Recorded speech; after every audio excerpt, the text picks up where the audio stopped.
Let's see when this Big Daddy gets up.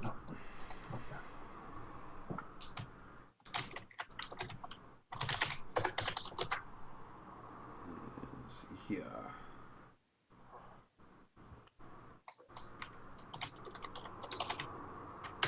I think we are good, right, guys?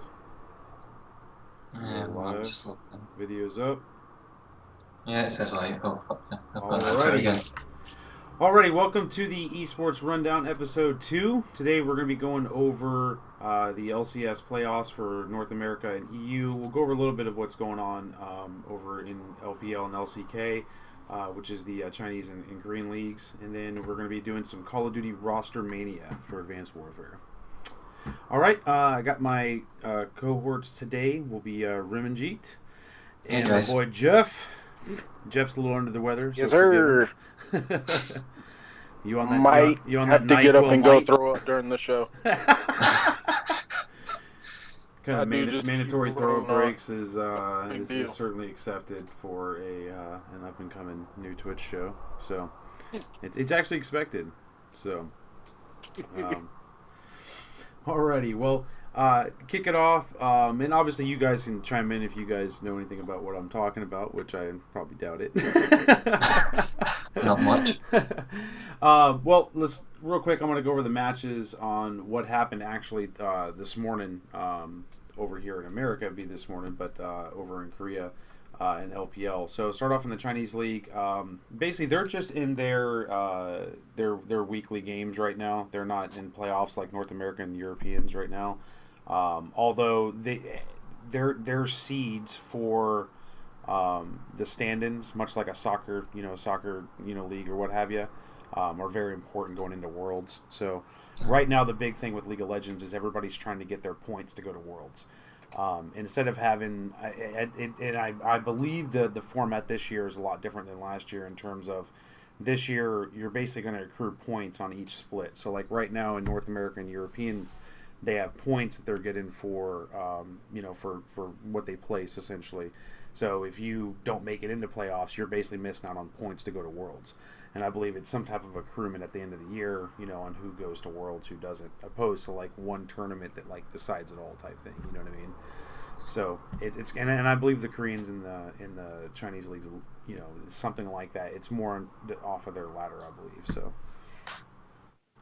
All right, so over in LPL, basically what happened this morning is LGD Gaming and GT Club tied 1-1. So that puts LGD at 22 wins, 18 losses, and GT Club at 13 and 27. So pretty good day, I think, for GT Club. Let's see, M3 went 1-1 with Energy Pacemakers. So again, another draw. Starhorn Roll Club, same thing with Invictus Gaming, 1-1. Let's see here. Edward Gaming actually swept the series, which is no surprise. I mean, they're 34-6 right now. They're the top of the LPL. Pretty convincing. Yeah, they're kind of emerging as one of the favorites for for Worlds this year. They got a really strong lineup with some of the guys from I believe they have Pawn from Samsung White who won the Worlds last year. So they have a really good lineup. So pretty easy day for them. I'll tell you who surprises me this year is Starhorn Royal Club. I mean, they're 15-27. They went 1-1 with Invictus Gaming, who's 22-20. But they were in the championship last year. Well, actually, 2 years in a row for World Champ. The last 2 years in a row, they've been the runners-up. Essentially, they're becoming the Buffalo Bills of League of Legends. The Buffalo Bills of League of Legends. You know what I mean? Like the guy. So close, and then wide right. Their old ADC Uzi was quickly becoming Jim Kelly, so he had to bounce out. All right, so LCK, the Korean League, CJ Entis, easy day for them, 2-0 over Incredible Miracle. No surprise there. CJ Entis is 10-4 right now. Incredible Miracle 3-10, so pretty big difference there. LMS, let's see here, which I believe is the this is so weird. It's I can't remember which league this is. I believe it's still Chinese or a version of the Chinese league. But anyways, they went AHQ went 3-0 over Hong Kong eSports. So let's get to some stuff I actually know a little bit better. It's kind of hard to follow the Koreans and Chinese. I just don't really have much time to really keep up on that. But still wanted to cover it in the show to make sure that we're kind of getting in the flow of that. Want to mention anybody out there that does watch this, if you do watch League of Legends, we definitely need some more staff. It's been a long time since we've had a really big staff for League, so we definitely need somebody on the show that can definitely help me out with some of the stuff on the League side. Call of Duty, I think we're pretty good. I would say that is pretty well covered right now. We got a good stable of Call of Duty guys right now.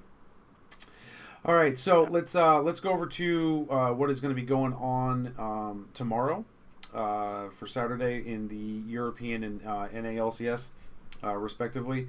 Tomorrow kicks off at 11 a.m. And I believe this is Eastern Standard Time. Yes, it will be Eastern Standard Time because it's what time it was last time. So, first game of the day will be Fnatic versus H2K.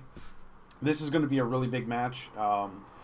Fnatic is absolute monsters right now, but H2K kind of they had a kind of a rough start to the season, but they've kind of came out of they've kind of grown into themselves to be just an absolute force right now. So this is going to be a really good matchup. This is one of those matchups where any one of the lanes that loses, essentially the solo lanes, can swing the tide of this entire game. Yeah. So I don't think it's going to be necessarily as big of a. I think both of them are kind of even when it comes to team fights. I think it's really going to come down to individual skill for the players, and a lot of these players too. I mean, especially on H2K, like Ryu in the mid, is just an absolute force. So like if he's able to get going and beat Forbidden, then I think they could easily win this. Even though Fnatic's probably going to be the favorites, I think, going into this game. So, anyways, that's going to be a stellar matchup. Any League fans out there, hopefully you'll be watching that because that's going to be a lot of fun. After that game at 3 p.m., you got the and that's, by the way, that's the EU LCS semifinals. That's the first game. So the NA LCS semifinals, which will be at 3 p.m. after that series, and these are best of 5 series. Cloud9 versus Team Liquid. This is going to be a really interesting matchup too as well. Cloud9 normally destroys Team Liquid, or they were formerly Curse before the merger with Team Liquid. Team Liquid had a really rough start to the season. Actually, they had a really good, very beginning, and then all of a sudden it just kind of went downhill from there. But they've kind of they still made it into playoffs. They just crushed in the first round, and they weren't really expected to. They took CLG right out, and CLG was the number 3 team, even the number 2 for almost most of the season, but still very top team. So, anyways, they're rolling really good right now. But against Cloud9, I think their record over the last couple splits is it's something stupid, like 15-1 or 16-1 or something like that. It's really bad. Pretty convincing. Yeah, I don't keep up to date with League much, but I'm pretty sure their overall season records is 67-17. Yeah. So going off that, it's pretty dominating. Cloud9 is Cloud9's one of those teams too that are very, very good within the pick and ban phase typically too as well. They're very calculated, so. And they're also a very good team fighting team typically, and that's kind of what got them. They had a very kind of up and down season, but they somehow pulled it off and made second place going into playoffs. Yeah.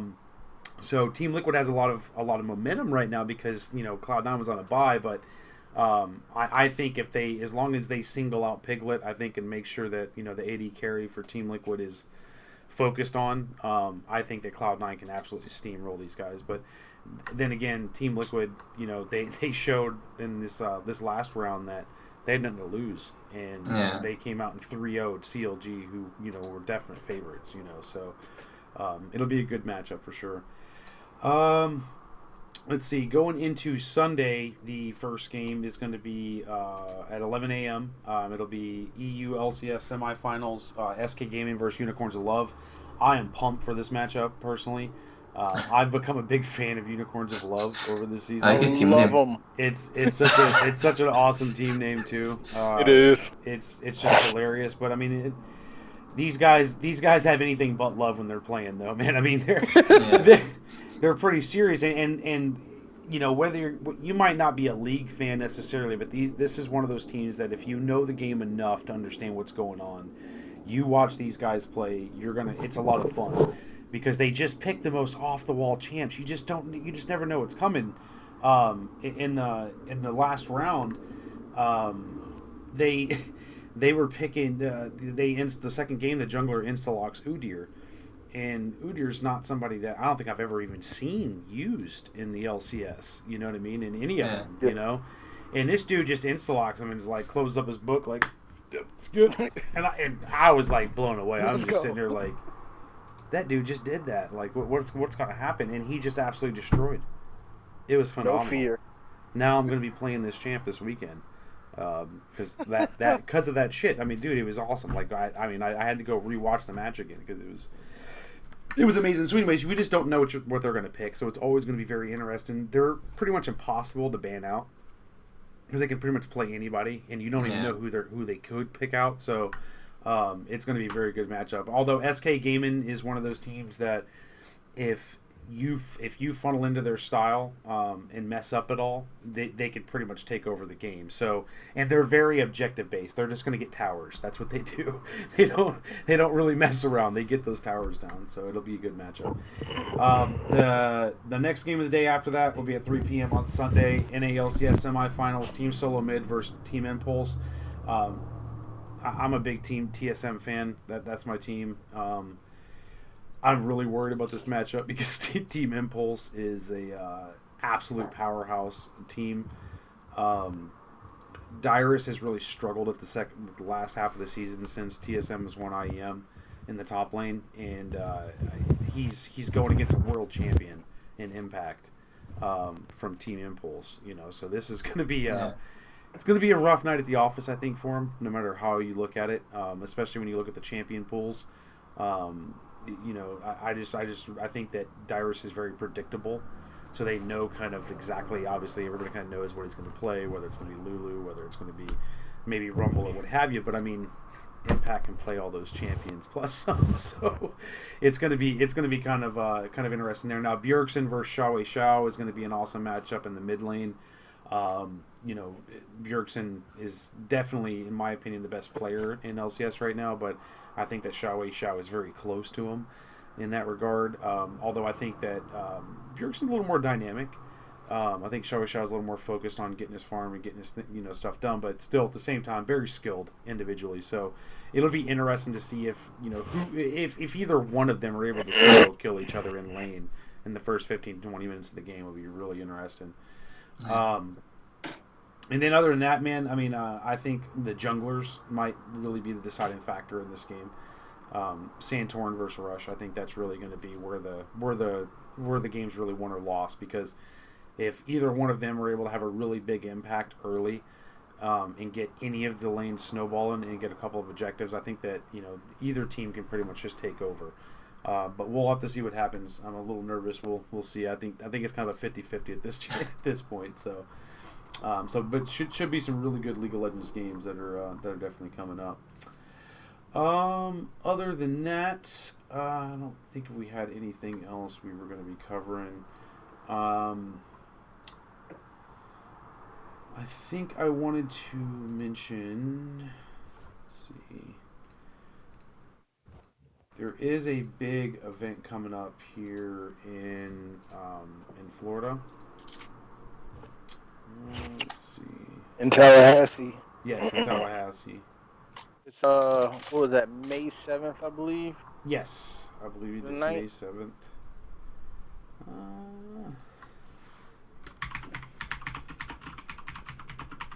Definitely want to find this. I want to mention this. Mid-season Invitational. That's what it is. Because that's coming up. I mean, we're April 10th right now, so this is coming up. I was definitely wanting to go to this. I don't think I'll be able to make it. I'm still talking to my wife about it, but I just don't know if I'll be able to make it this year. But which is upsetting because I mean this is a big deal. You're basically going to have some of the biggest teams in the world. You know what I mean? That are all coming to Florida. Yeah. So And basically, 5 participating teams are chosen by their split playoffs in EU, LCS, LCK, LMS, LPL, and NALCS. The 6th and final spot will go to the winner of the International Wildcard Invitational, another new event to be held in Istanbul, Turkey in late April. So I guess there's something else coming up here a little bit later in Turkey, which is kind of interesting.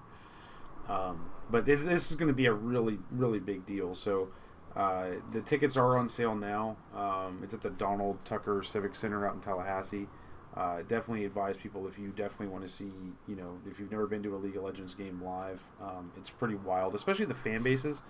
Like COD can get really, really exciting, when you have like 2 really big teams. You know what I mean? Like Envy versus Optic or something like that. Especially some of the the more storied franchises that have the really big followings, that always are represented at games. But with like League, man, I mean, it's just the fans are like, you have TSM fans and this stuff like that, but the overall general feeling though more is people are just more fans of the game itself. So it's just more of a wild vibe, man. It's just, you're kind of like in awe of like how much fun everybody's having and stuff like that. It's a very cool experience. So that's probably a better way to be. Yeah, absolutely. Yeah. I'm gonna put this in the chat right now. So there's just a link for the to where you can get to the tickets and everything like that. So it should be pretty fun. Well, I'm gonna move on from League, and we're gonna move on over to Call of Duty stuff, roster Mania, the fallout from the World Championship. And I think, do we want to go ahead and kick off first, or do we want to end with the awards? I say Roster end Mania with the first. awards. Roster Mania Yeah, first. well, End with the awards. Okay, well, we'll end with the awards. All right. So, Roster Mania, kick it off, guys. What's going on in Call of Duty right now? Oh boy, what hasn't happened? Well, I called it in the Skype chat, but I never said it on Twitter or anything. But Nadeshot, he didn't say that he retired. He just said that he was taking a break from competitive. I mean, I don't know. I guess. Does that mean he's still going to play COD and stream, or is he going to like try to he's bust Minecraft out again? Well, yeah, he said he was going to go back to doing some Minecraft. He's also going to still do GBs and UMGs and all that. So he's not completely leaving the scene. Actually, he helped Team Revenge, an attorney, earlier this week. He helped them win a tournament against who was it? TK? The new TK's team. I think it was a new TK team. Who is the new TK team? So, new TK is Parasite, Nameless, Sharp, and Gunjar. Oh, wow. Well, Sharp and I mean... Any team with Parasite is always a question mark at I don't first. know why. It just kind of like hits you. It's just kind of like, oh, damn, I don't know. It's just... Like, dude is smart. Dude kills everything, but he just, for whatever reason, his teams fall apart at some point, and it's always his fault. I mean, I don't know. All right, my opinion from being in the COD scene for a while last year and the year before that, when I was going to events and stuff, a lot of stuff that I picked up on was with him. It's either the team revolves around him or you're in a lot of trouble. Yeah. You know what I mean? There's only room for one chief, essentially, type of mentality, and he's one of those guys that's very polarizing with his tactics. Like if you ever listen to like him and Killa argue like outside of an event, like you know what I'm saying, like when they were on teams back in the day, like UNG Atlanta for example, oh my god, I couldn't breathe. It was the funniest shit in the world because like Killa would be like, what were you doing? Like, why did you do this when I could do this, and this? And he's just like, because I want to do this, and this, and then it just, there's no end in sight. You know what I mean? Like, it's like a New York Yankees fan arguing with a Boston Red Sox fan and getting the other one to see the other one's point of view. That shit's not going to happen. You know what I mean? It's just not going to happen. So that's a lot of the problem, I think, personally. I think that's the reason why the FaZe team that finished third at Champs isn't still together. Because in all honesty, I think that was a really good team. But I feel like you already had Eggs on that team. They brought in Parasite. And then Slasher, who has his own opinion as well. I think that's the reason why that team fell apart. But Parasite on TK, that's going to be interesting to say the least. Because you got I think Sharp he'll and be Gudra. better on. I think he'll be better on TK with. There's no Aches or Crim6 or somebody like that who will try and dictate. Everyone else will have their own opinion, but there's not that in-your-face leader kind of guy. And that's really what I mean. Like it's the confrontation. You know what I'm saying? And it's I think that in some ways I think it's just not always Parasite's fault. You know what I'm saying? No, like, not you always. know what I mean. Like but it's just one of those things to where when you put together a team, and I don't think a lot of conscious effort really goes into this, to be honest with you, with these guys. You know what I mean when it comes to picking teams. But when it comes to this point, is all right, who the hell's the leader? And are we gonna, you know what I mean, like, or is everybody all in and, like, you know what I mean, making sure that we know, like, what the hierarchy is going in here, or if it's just a matter of like, hey, you're nasty, I'm nasty, let's just go dump on some kids, you know what I'm saying? Like, this is the perfect team on paper. I think it's just more of a lot of that, you know what I mean, like, and personalities to a certain extent. You kind of see the same, group of dudes going, which makes sense, you know what I'm saying, but like. And I think, inherently some of that is the fact that they're just, hey, I can get along with this guy, or like, hey, I know Killa's going to do whatever, you know what I mean, or what have you. So, but I think that's a lot of it with Parasite. So we'll see what happens with TK. So what else? What else was going on? Optic Nation's back. Oh yeah, the Optic Nation from last year with Imbos, Ricky, Killa, and Miracles is back together. Oh, so that particular squad's back. Wow. That squad is back. Probably the best chemistry in the game outside of Denial. Yeah. So that team's back together. They just don't have the slaying of Denial. No, they don't have a very strong slaying presence, but TR showed at Champs even that team chemistry does go a long way. Oh yeah. God. Oh yeah. Yeah, I mean, they were amazing. I mean, they really were. You know what I mean? When you really look at it, they did some of those matches, like the one match where they came back at the very end. Like on the uplink, was just absolutely ridiculous. Yeah, against Denial. Yeah, it's pretty nasty. Did that a couple times. It was ridiculous. So Optic Nation. So what is Nate Shot doing? Is he just playing pickups? You said now, or hey guys. Hey Noah. I'm on my Xbox. Sorry. Hey, Noah's here. Oh my gosh, what happened? You didn't see it in the chat. No worries. I just got here. Yeah, I know. I didn't want you to come in because I gotta fix all the windows and stuff now. Now we gotta fix everything for you, Noah. No. I don't have time for the show. Oh, well, we're in the middle of the show right now, man. Oh my gosh. And he messed up all the windows and everything too. Well, that was awesome. Oh god. Sorry about that. Now I gotta go and fix your guys' webcams because you guys. It makes us look even more like a little school. Well, this is what happens when people don't pay attention to the chat. Well, he did say it was on his Xbox, so. I think we're good though. I think now his thing went back to normal, so we're all good. All right, sorry for the interruption there. Let's see. Okay, where were we? We were talking about Nate Shot. What was he doing officially now? What have you? Professional Minecraft team, I think. No. He's going to Niagara with Bose and Ricky, and I don't know if they found a fourth yet.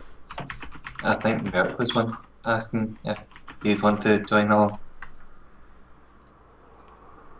So, what did he put anything out on? Just was he just tired? You just need a break from, like, I guess, the pressure of everything. I mean, because they were pretty much the clear-cut favorites to win this thing. Yeah, and then they shat the bed.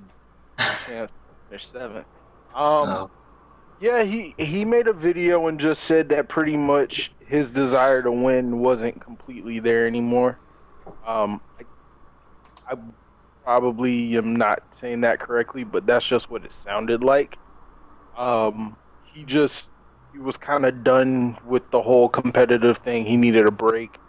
So he decided now he doesn't have to grind for anything big, really.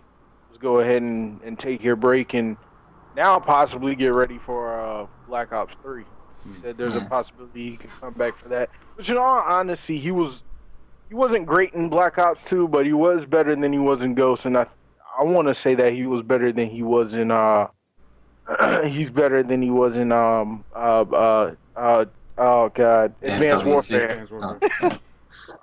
Well, I didn't start watching competitive until Black Ops 2, so I don't know how he was in MW3.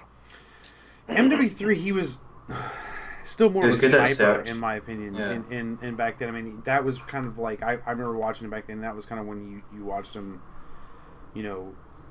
transform into more of a competitive player full time, because he still did a lot of sniper montages and crap like that, and he still ran a sniper a lot in a lot of the matches back then. A lot of the whatever the pro matches were back then, they were because everything was like online, and there was no events the whole year. I remember, besides even Frag Cup was online, I think. Yeah. So, but I remember but I always thought he was pretty decent. You know what I'm saying? Like, I thought he was pretty good back then. Yeah. You know what I'm saying? But I think you're right. I think Black Ops 2 is really where he was probably the best. I didn't really get a chance to really watch much of him. I mean, they were still the best team going in to Call of Duty Champs. I mean, it's just that one event. Like, what happened? Did he specifically not do well? Well, everybody will blame Nadeshot, and I'm not saying that Nadeshot didn't have anything to do with them doing bad, but when you watch their games, it was either Nadeshot and Scump, or Formal and Scump, or Crim and Scump, or Crim and Formal. Like, they couldn't ever get consistent play out of everybody. Nadeshot had a couple of good games, and he'd have a couple bad games, but it was the same way with everybody else. But overall, I think the thing that really pushed Nade to take a break was the fact that everybody put the blame on him, when in reality... Oh, yeah. I mean, well, my fan base, right? Or yeah, I'm not going to say what fan base, but... because they pretty much already hate me. But... it's whatever, who cares? Yeah, Greenwald, because I always call them out on Twitter whenever they get pissy. But that's how fans are. I mean, it's like that in any sport. Yeah. Everybody's loyal till they die to their cause or what have you. Yeah, but they put all the blame on Nadeshot for losing COD Champs, when really it wasn't all his fault. It's not like Crim, Formal, and Scumpy were out there slaying everybody, and then Nadeshot could only get 2 kills. Like, that's not what happened. But I think that's what kind of pushed him to call for a break, was because he got most of the blame for it. Yeah, and I'll tell you this, and this is something I don't know how, I don't know how much people pay attention to this, but it was UMG. Shit, I can't remember. I think it was Philadelphia. I think it might have been Philadelphia. I can't remember. It was one of the events a couple years ago, and I was sitting there with Ego and a couple different people, and Optic was playing, right? And they lost on main stage. And, everybody's on Twitter and shit like that, all the pros and stuff I was hanging out with. And I remember one of them's like, hey, guys, check this shit out. Watch this. So, like, Optic's about to lose or whatever, and it's like 30 seconds away from them losing. They lose, right? Everybody goes to, like, Nadeshot's Twitter wall. And everybody's just kind of, I think it was JCap, actually, that was like, read this shit, guys. Like, and it was... I don't know if I remember reading it and being like, I don't know if I could handle that shit. Yeah. You know what I'm saying? Like, yeah. I'd be wanting to fight people. I'd be like, what? I just had 1,000 people call me shit, like, and they come up with the most creative shit to call you, dude. That you're just like, I don't know whether to be offended by that shit or send that dude a certificate because you just came up with some new shit. Like, that's like a new animal plant hybrid into a curse word. You know what I'm saying? Like, you like.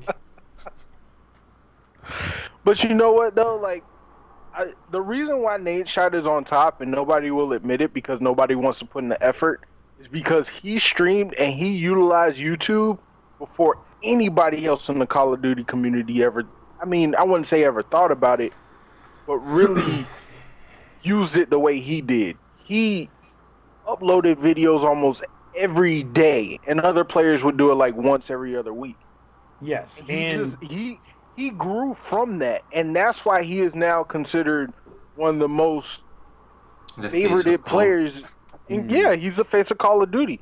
But it's not because he's a great player, because he's probably average, but he will get bumped up a couple spots because of his work ethic and where he's gotten because of what he did outside of the game with YouTube and with streaming. Yeah. So it's not like he ever did anything great kill-wise in a game. It's just what he was able to do outside of that. And I think that contributed. He grew his personality, is what I'm trying to say. Yeah, and go ahead, Rimji. I think that pressure on himself contributed to his break as well.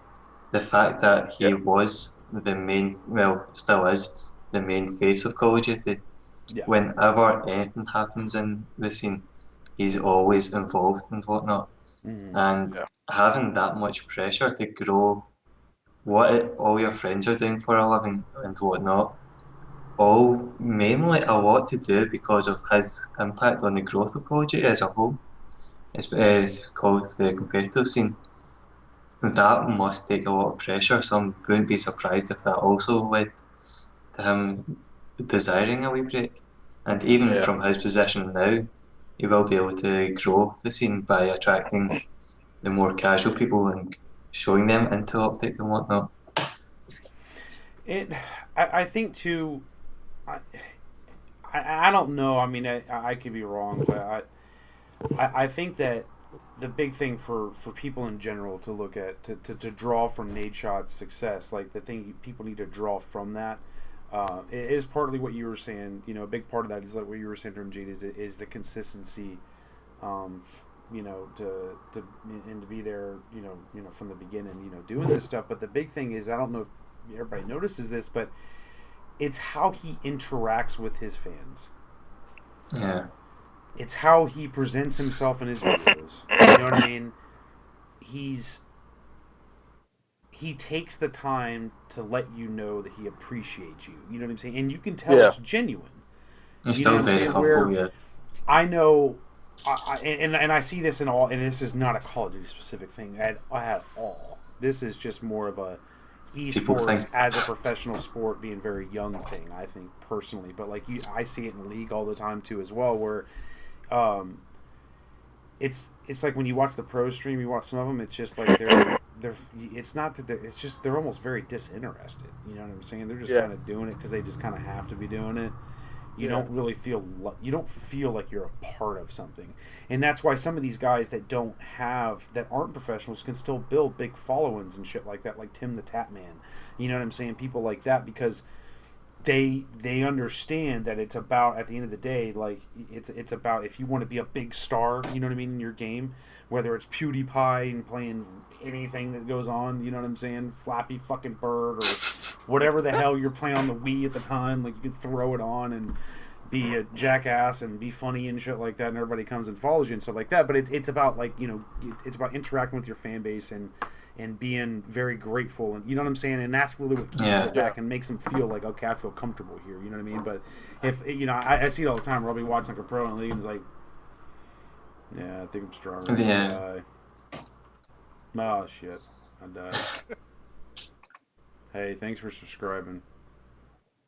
And it's just like, dude, like, that shit's boring as hell, you know what I mean? Like, but if you watch like a Nadeshot type thing, you know, especially like his YouTube videos and stuff, like, he's very smart with his branding part of it and stuff, and I just think that that's an important thing for young kids out there to understand, is like the more professional you go about things and hold yourself, the more you're going to be able to get something long term, you know what I'm saying, and actually become something, you know what I mean?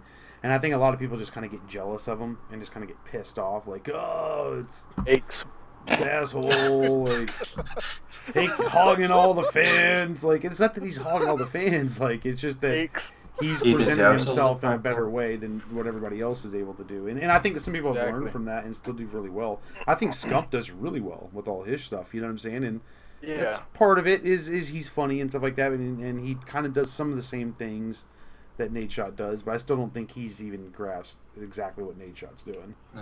No. I don't think anyone has. It'll take another special player to be able to get to do what Nate Shot has done. Yeah. Or is even still doing. Mm-hmm. Which we probably won't get for a while, Mm-hmm. at least in the Call of Duty community. Yeah, I agree.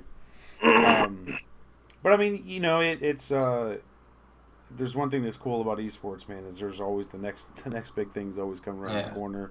But I think that Nate Shot will forever be the one who really brought COD esports. I think a lot of these pros and stuff like that need to be thankful that the dude was able to pull off the following that he did. And I think it was around Modern Warfare 3 time. It's really when it really started to happen. You know, it was like end of MW3, beginning of Black Ops 2. Yeah. Because that's when I started getting into it. Was kind of the end of MW3, beginning of Black Ops 2. I mean, our first event we covered, was Black Ops 2, MLG Dallas, first event. Nate Shot was the first person I actually saw streaming Black Ops 2. Not because I was trying to get into competitive Call of Duty, but because I saw Twitch and I was like, hey, check what it out. Yeah. I was checking it out. And I was like, hey, maybe these guys can help me get better, which didn't happen. That was a waste of my time. It's like, you can get better and know the strategy, but if you ain't got the mechanical skills... Yeah, which I don't have. I still suck. Watch this, Mom! Triple! Oh, damn it. You guys Hit the wrong button, Mom. Come back later. Yeah, you guys hear me all the time when we're on Skype calls and I'm playing. I suck. I can't. I just hate it. I just wish I had half of the talent of Scumpy. That's all I want. Just half. Just half and I'd be good. That and better internet. You want to talk about how bad my internet is? CenturyLink, you suck ass. We're going to do a whole show on just bashing internet companies, I think, for like a solid hour. I could come up with some badass PowerPoint presentations. Some graphs on suckery. We'll have like a suck chart. You know what I mean? Just different levels of suctitude that these guys are just spreading everywhere. You know? So, anyways, let's go back to roster mania. What else? So, is there any other big moves going on? Denial obviously staying together. Yeah. Denial oh, sorry, RMG. Go ahead. I was just going to say, Prophecy look like they might have a team to kind of watch out on. They've got 3/4 of the phase team that won MLG Columbus with Egg, Apathy and Sensor. And Mochella, he's not a direct replacement on that like-for-like team with Splasher, but Mochella with an assault rifle will put up kills, and that's one thing you can bank on him. Yeah. Absolutely, and I think he's going to be a little more easier to work with, even though he can be a polarizing figure. I think, to a certain extent, I think it's kind of like I think for different reasons, though. You know what I'm saying? So yeah. Well, that team, their biggest problem was Sensor and Aches couldn't get along when they were on phase. Apathy gets along with everybody. He really doesn't ever have a problem with anybody, but he's kind of attached at the hip with Sensor. They're gonna be that Aches TP duo for a long time where they're just together. So that's why I don't think they've really separated yet, because I don't think they really want to at this point. But Aches and Sensor, I mean, those two guys right there, they both have egos. Aches knows what to do. Sensor thinks he knows what to do. I don't agree with that. That's the biggest problem, is that Aches knows how to win. I mean, obviously, 19 championships in a row, you know how to get shit done. Sensor beat Aches one time, so now he thinks he's a god. He's got to step back and just kind of follow and go with the flow for once, Sensor. And you lied. You do eat hamburgers, you bitch.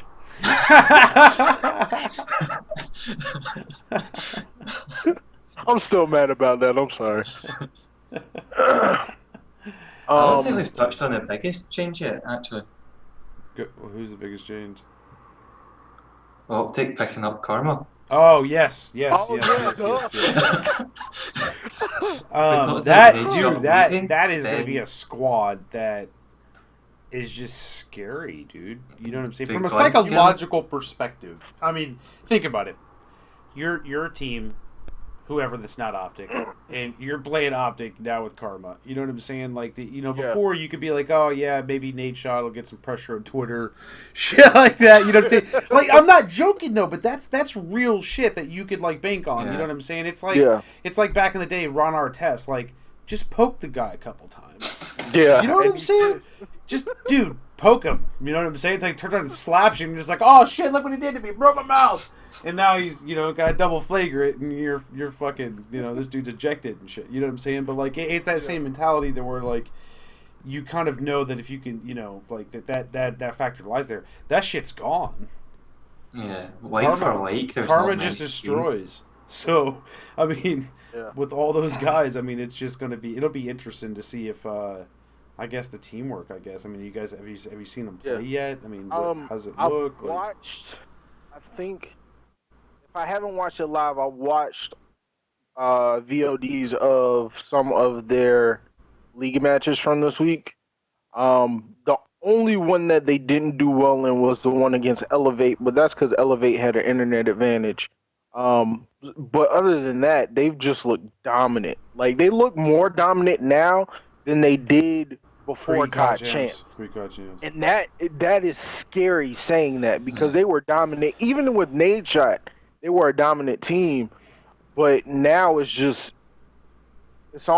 you almost expect this team to not even lose a map when it comes time to go to a LAN event.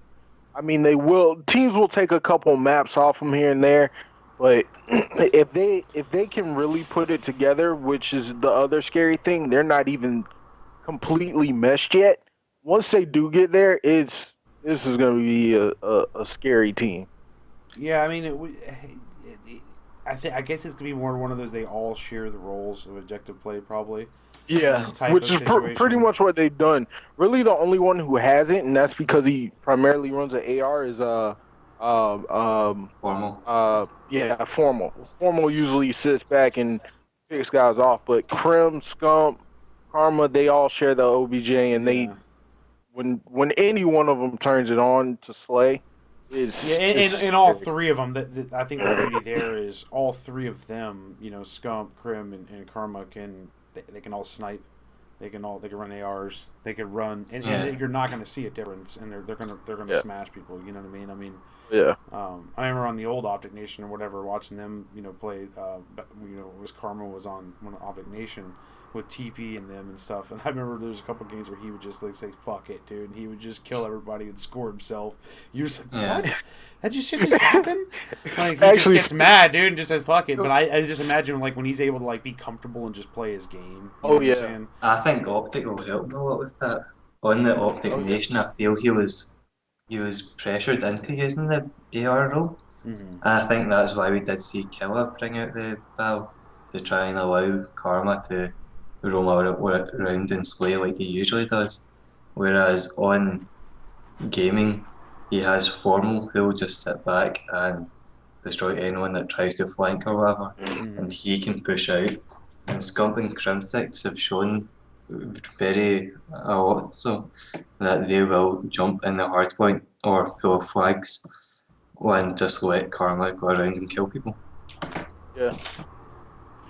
And speaking of the VODs I was watching, a lot of the time, Crim6, I'm going to assume Crim6 is the captain because he was doing a lot of the calling out, but there were a lot of times where all he would say is slay, go slay. And that's what they did. Like, as soon as he said that, they turn it on, they go slay, they go get in the hard point, or they'd go slay, they go get the flag, they go slay and go get the uplink. Like, it's really scary how good this team will be when they're 100% together. Once they actually get to that point. Scump's a captain just now, but Crimsix will probably be the main shot caller. Like when before Nate Shot took his hiatus or whatever, he still made a lot of the calls, which I think is probably the most sensible solution as well. Absolutely, I think Krim's out of all those players, Krim's the most technical. In my opinion, I think that he's kind of like. I don't think a lot of people would look at it like this, but if you look at it within the scope of this team, he's the perfect OBJ player because he has those mechanical skills and the thought process to just pull off stupid shit that's very precise, very technical. You know what I mean? We're like Scump and Karma is kind of like watching a Tasmanian devil go across the they rely on gun skill heavily. You know what I'm saying? They just out skill. You know what I mean? Whereas Krim is like you just kind of tell that he already knows what the fuck he's going to do like 3 moves ahead of everybody else, and then he just pulls off these very precise things like. That type of like just style that he has, I think is going to fit very good in OBJ because he can throw the fucking ball down, rape everybody, pick it back up, and then go do his thing. You know what I mean? Like, whereas before, you know what I mean, and not feel like he's held down by OBJ. You know what I mean? Yeah, I don't think he's a machine. He's just a robot. So, I think that's going to be that'll be interesting to watch and see what happens. For sure. Oh yeah. But they still got to deal with Glacier. Denial probably the only. On you go, Jeff. Real quick on Denial. Denial's the only team that I think can compete with Optic Gaming.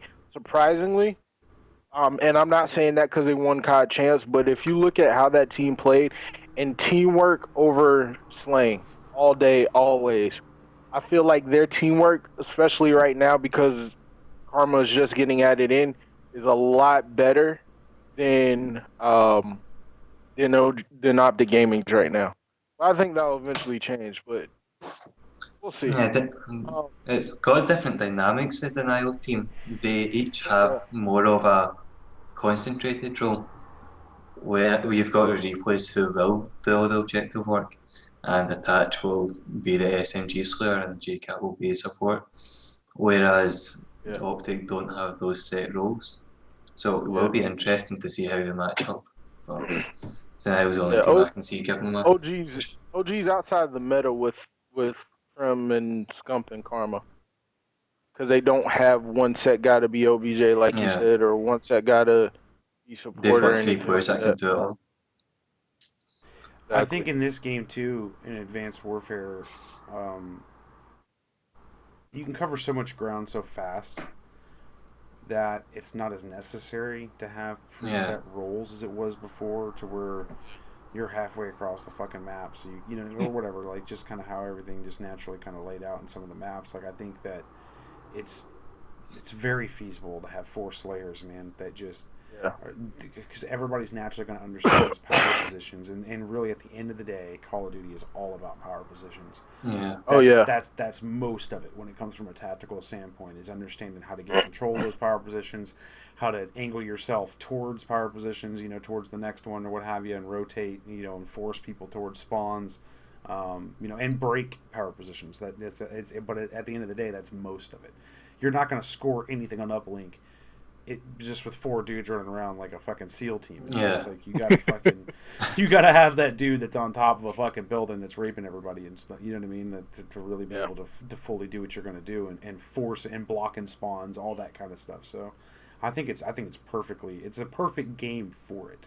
If you're gonna do it. Who knows what'll happen with Black Ops 3? But well, see, Black Ops 2 was the one that really solidified you needed to have an anchor for hardpoint. You needed an OBJ. Yes. You needed to have a Slayer and a support. That all got thrown away with Ghost because, well, we know how shitty Ghost was. And that was, but the Ghost. Let's remember, Ghost was primarily because of the game modes. And the weapon choices, I'd say, garbage game modes. You didn't have the score streak shit anymore. You know what I mean? Like, the score streaks and stuff were a big part of Black Ops 2. You know, and why I personally think why you were able to do the different roles like you had, because I mean you could be a Slayer and have a fucking airstrike in your pocket. Somebody, you know what I'm saying? Like you're like, hey, get a power position. No, I don't think so. Have some of this, you know, death from above. Like, you know what I mean? That was. Even at one point, you could run around with fucking sentry guns and shit and competitive. Like, that was a lot of fun. But Yeah, with AW is different because of the exosuits and how you're able to move, so you don't have those same rolls. Yeah. I just hope, real quick, for Black Ops 3, please get rid of exosuits. Just please. I would be so happy. I won't say that I won't play it. It's a good experiment. We're gonna have to see it at least 2 more times from Sledgehammer games. Just don't want it to be a regular thing. That you have to do it every That game. you have to use exosuits because, in all honesty, like it. Yes, it makes the game faster and it's different. But I just feel like it's a whole dynamic that doesn't need to be in Call of Duty. Well, That's like just for me, you know, like Ghost, Black Ops, you know, all the games before that were just so easy to pick up. You know what I'm saying? Because they're you know, they'd have little differences here and there, maybe with the jumping and things like that. But for the most part, it's pretty much the same thing. But like, dude, Advanced Warfare, like, I don't have that much time right now, dude, and like, I ain't about to go on there and get slapped by anybody. I don't care if I'm in pubs, oh, trust me, league play, whatever, and like, and it's this is one of those games you really mechanically got to be practicing because it's a lot to it. You know what I mean? A lot more than what the other games. Not as easy to pick double up jumps, casually. boosts, Yeah, slides, all that stuff, man. There's so much to it, you know. All right, I'm so on the fence. all right, well, let's move on to. I believe you guys said there was some kind of announcement today for Black Ops 3.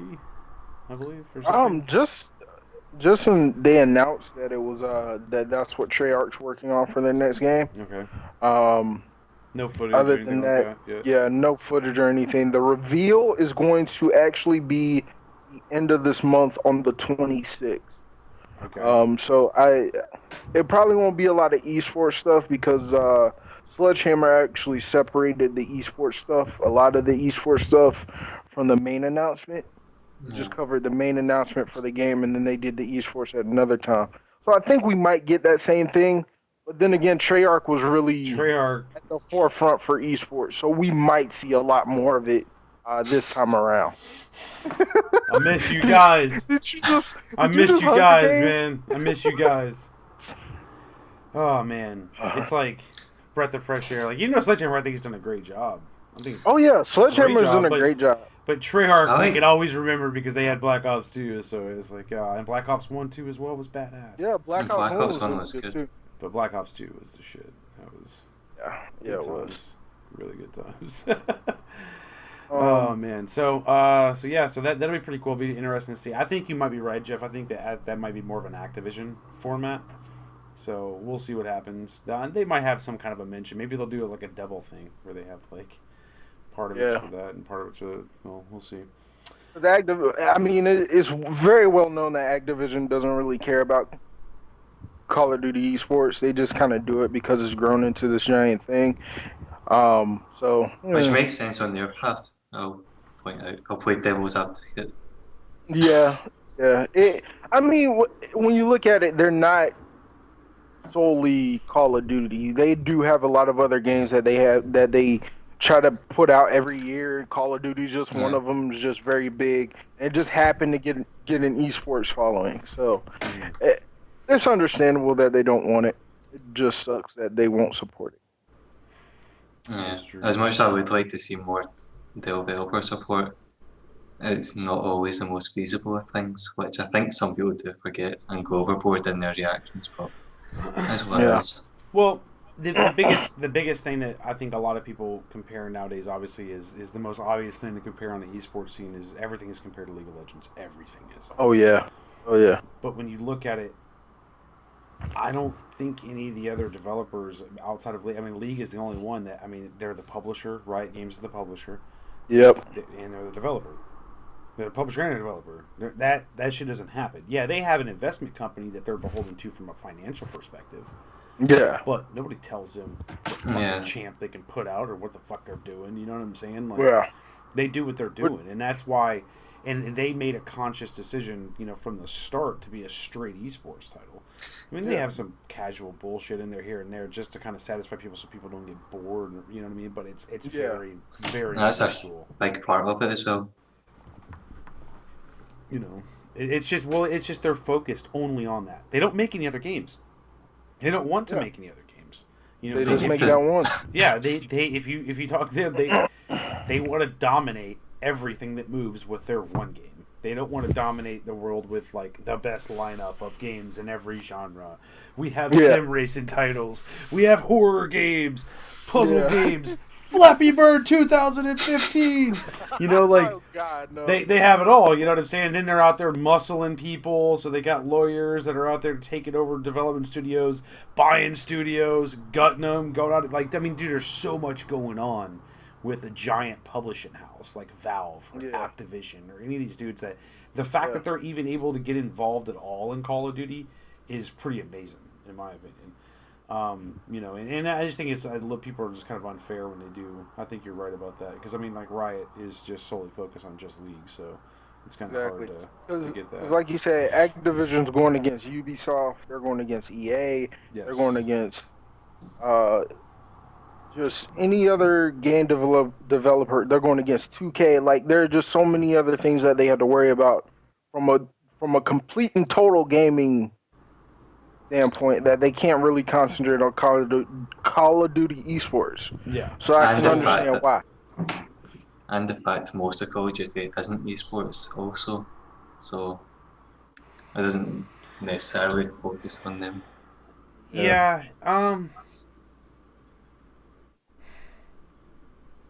My opinion, I think that's more of their own design, to be honest with you, from a perspective, like, if they wanted to, they could gut the single player completely. Oh yeah. Literally, see ya. We're not spending a dime on that shit anymore, and just make a straight esports Call of Duty to where you still have some other game modes for noobs that can't play competitive. You know what I'm saying? So they're happy. They can run around with their chain guns and shit and be juggernauts and whatever the fuck. You know what I mean? Like, and send their dogs on people and shit like that, and, like, you know, claymores everywhere. But, you know, I don't think it would change numbers at all. No. I don't think it would improve them. I absolutely, if you streamlined it, because if you look at, and again, I'm going back to this, but, like, the cool thing these guys can do is look at how League's set up. And that ranking system, through pub match ranking system, if you will, that the rank play within League, that's why everybody plays it. Yes. You know what I'm saying? But you know what? Black Ops 2 did it the best for Call of Duty. It did, but it still sucked. But it still sucked. Yes, it was good. It was good. It put me, who was in bronze for whatever reason, against freaking Masters people. Well, see, I had like, I mean, we had like teams and stuff on there. We had like 15 different teams. Oh yeah, all I Masters remember those or whatever. You know, I was always in Masters, like, solo wise and shit like that, but there was nowhere else to go after that. It didn't do anything for me. You know what I'm saying? Like, you didn't have. You got to the ceiling, and that's as far as you could go. Exactly. You didn't have professionals that were looking at the ladder to see who the hot talent is in solo queue and Masters division. You know what I'm saying? Like, and it wasn't. It was too easy to get to it. You know what I'm saying? Like, in my opinion, like, speak for your damn self. There should have been a better matchmaking thing. I think I was talking silver. And I was beating people in Masters. I was beating them. I was still kicking ass. So yeah, I don't know. I mean, they could, if they did something more like that, though, to where there was more benefits through the direct ladder itself. I think the Black Ops tried it with Worlds. That was really close, but it was fucking weird. Like, you had to, like, get on there and be the first teams playing and shit type thing, or whatever. That was weird. That was still at a very early stage of Call of Duty. Well, not Call of Duty, but Black Ops, online Call of Duty at least. Yeah, I don't know, but yeah. So, all right, let's go ahead and end on the awards from Worlds. So, Rimajit, if you want to bust that and do the honors there. I'll put a post up. I gave the Chuck Norris Award. I think that went to Quaestor. Yes, it did. And real quick, guys, this is on, for anybody watching, you just go to our site, readyupgaming.com, and you'll see the post up there for the World's Awards. I'll post that into the chat.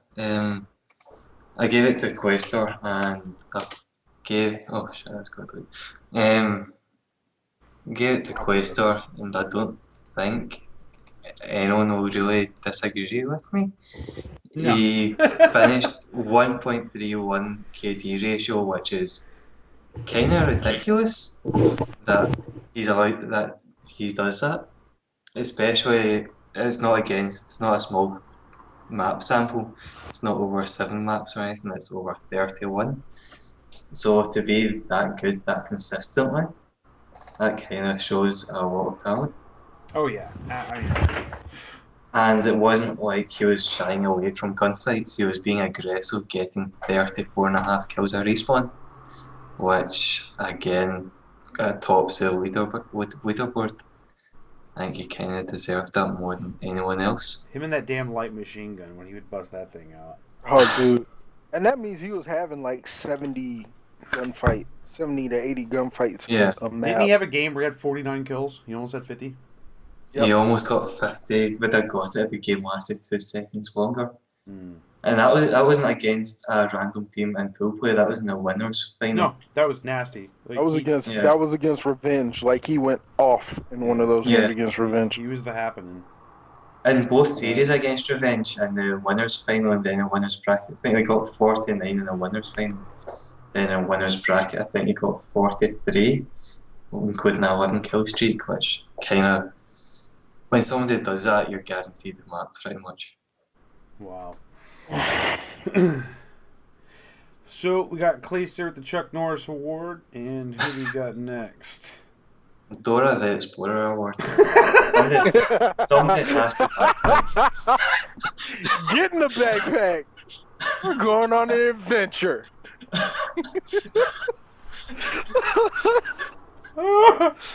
G, I love you, dude. That is awesome. Get in the fucking backpack. Well, go on an adventure. Yes, and when I tell you who it is, I mean I don't know who you'd both pick. Who'd you both pick? If you watched them. I mean, obviously, you know, Clayster, but I mean, their team did awesome. So I mean, you could, Clayster I mean, the Chuck Norris Award fits for him, but I would say Attach. Attach went off in COD champs, and I mean when it wasn't Clayster, it was Attach. So I would give Attach that award.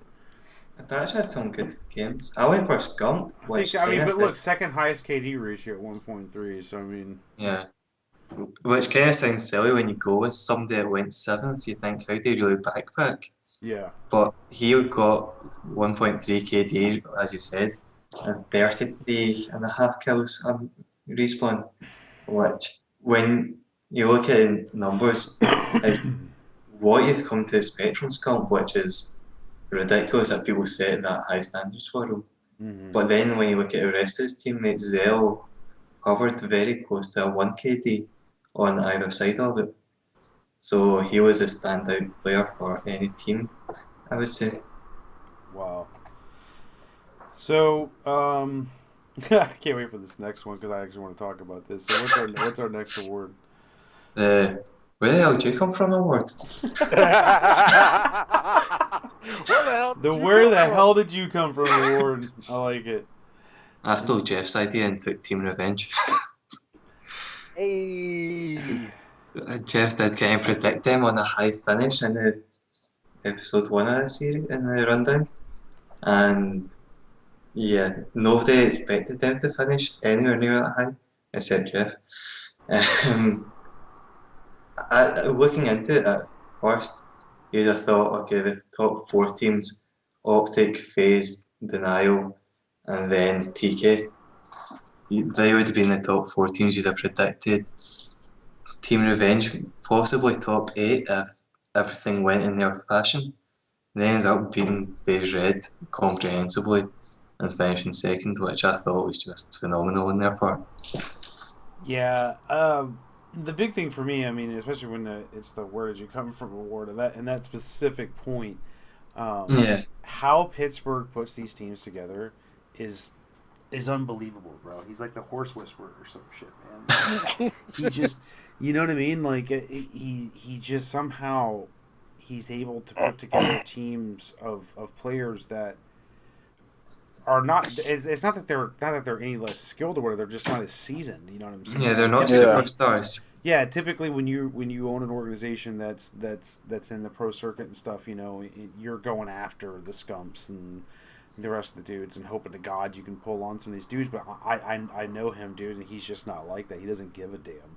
Like he's just somehow he's able to find these guys like Nagafin and shit that are just. They're phenomenal, bro. Like that's. I mean, it's just like, how did you find these guys? Like, it's just, I guess he's just got. I think it's something that people really need to recognize. I mean, because like Pittsburgh really deserves it. I mean, the dude has got an eye for putting together teams. You know what I mean? Like, and without him, dude, like these dudes probably would never have gotten this far. You know what I'm saying? Yeah. Like without him giving them the chance and spending the time and putting faith like he does, because I mean, you talk to him, dude. Dude, he has total faith in his dudes. Whatever team it is that he comes out with, no matter who the hell they are, that dude is behind him 100%. And I think that plays a huge role, for these guys going in, I think it's undervalued. If you're happy with your organisation, you're not going to be stressed in game. And you see that with the TR guys, they have a lot of fun playing with each other. Oh yeah. And it shows off in their chemistry as well. They didn't outslay opponents heavily.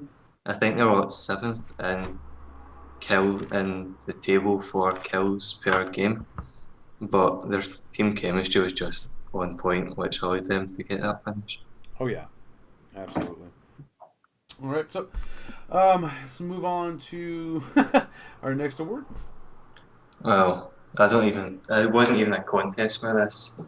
Best S&D player in the world. Only one person will ever win that. It's gonna be killer. Yeah. Bro. All right, funny story. So Jeff, were you with us at MLG Orlando or UNG Orlando just recently when we were talking to Killa about S&D? Yeah, I was there. So we're talking to him outside, and we're talking about like some of the matches and stuff that were happening that day. You know what I mean? And he's and we were talking about S&D, and it gets brought up, and he's like, dude, he goes, apparently I'm the greatest fucking S&D player in the world because, like, dude, we come to S&D, and it's like, dudes get nervous. He's like, I see them all talking, like, trying to figure out, like I'm going to throw these amazing G-nades that I spent, like, all these fucking time, like, developing, and I don't do that shit. Like, I don't have time, blah, blah, blah. Like, and I think just for him in Search and Destroy, he's just a very smart player. Yeah. Period. I think he's very underrated in that from the scene as a whole. Pros know this shit. You know what I'm saying? Like, it's very established. Like, if you're going against Killa, like, especially, he's smart, dude. Like, and Black Ops 2, I think, is where he shined the most. When they won, the championship, especially, and stuff like that, in terms of, like, you really got to see, just how intelligent he was in games. So, I think that's a lot of what it is in S&D for him, I think. But what was your rationale for giving him that? Mine? Well, I mean, he's got a nice beard. More than that, you've got a 1.72 KD ratio in S&D. When somebody's getting that kind of stats up, he's been very consistent, very high level. You're basically banking on him, and with it being Killa as well, he's one of the few players that if you put him in a 1v1, 1v2 situation, you kind of expect him to clutch it. Yeah. It's not okay, he might. He will do it. Absolutely. I think too. I think that since things have been toned down a lot with the trash talking, you know what I mean? Like, I think it's affected. Like, I think that was when he was in his prime, obviously, because I mean, like, dude, obviously killed the choo-choo train and those days and shit like that, man. I mean, it was impressive. You know what I'm saying? Like, to see somebody, like, I'm just like, dude, is he playing the game? How is he playing? You know what I mean? Like, he's straight talking right now. That's all he's doing. So I think that's pretty funny shit. All right, so what do we got next? Next, it's team we're Wally in the UK, we're Waldo in the US. It's different over there? It's Where's Wally? Where's Wally? I didn't know that shit. It's I like different. that better. Where's Wally? Better than Waldo. It just sounds weird though, man. I grew up with Where's Waldo.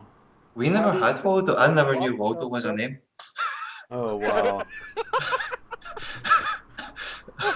Oh man! All right, so rationale for this, and who is it? Let us know. Teams were Wally, a team that kind of went missing. Optic Gaming, I had to choose. Oh, kind of went missing. We all said beforehand they are the team, not who might win this, but they're the team that are going to throw it away if they're not winning it, if you know what I mean. That if they don't win, it's their own doing. And that kind of showed. Only Scump really turned up to play. He kind of dragged them through a couple of maps, and to finish 7th isn't really inspiring what they're there to do, yeah. They'll be very disappointed in that, I think, but yeah, well, just happens at a bad time. Greatness can be born from defeat, so we'll see what happens. All right, so next, I think this is our last player, or no, we got one more after this. Yeah, this one, I didn't really have an award lined up for it until I saw the play. I kind of made it up. This was nasty. I kind of made it up for it. I saw the clip. Facento kind of said 5-0 in S&D rounds against Team Infused. Kind of told the casters, right, just watch me off the break here. Jumped up with a sniper, didn't see anyone. Oh, let's just push them with a sniper. Managed to get a 3-piece, including 2 quick scopes at the very end. Very nasty play. Deserving of the most nonchalant play of the tournament. Oh man! Probably best play of the tournament, in my opinion. But well, if I didn't suck with OBS, we would watch it on here. But by next show, I will know enough to be able to throw stuff on here. I just gotta make a new video capture for some reason. I don't want to risk messing everything up right now, right at the end. So, all right. So, last, I think we have one more award. the last one's just my dream team. I went with Clayster and Scump for reasons I've already said, both killing everything that they saw, doing a very good job. I kind of went outside the box and picked Aqua to be the 3rd player. Really? Very consistent on TR. Might not have got the headlines that Vicento and Nagafin got, or even Remy, but when Aqua very rarely went negative, always did his part in a quietly efficient manner, which I think when you've got Clayster and Scump just destroying people, you need that kind of player. So this is a team that would mesh together until, well, you meet the 4th guy who is X. And that team just fell apart. He's in there not to make that team fall apart, to make other teams fall apart. With the other 3, they'll win you the match. X won't play. He'll just sit there and trash talk you until you walk out the arena mid-game. That's why he's in the team. Alrighty, well, make sure you guys check that stuff out on our website. Got the link there in the chat, readyupgaming.com. Just look for the World's Awards, Call of Duty World Championship Awards. I'd like to thank everybody. I'd like to thank my cohorts here, Rumajit and Jeff. Awesome show. We will be back next week on Friday. I think we're going to move it to 8 o'clock Eastern next week, so that way I won't run into my daughter's bath time. It doesn't work very well, so... other than that, make sure to follow us at ReadyUpGaming on Twitter. Check out our website, readyupgaming.com. We will have new stuff throughout the week. So I appreciate it, guys. Once again, thanks a lot, and we'll see you next week.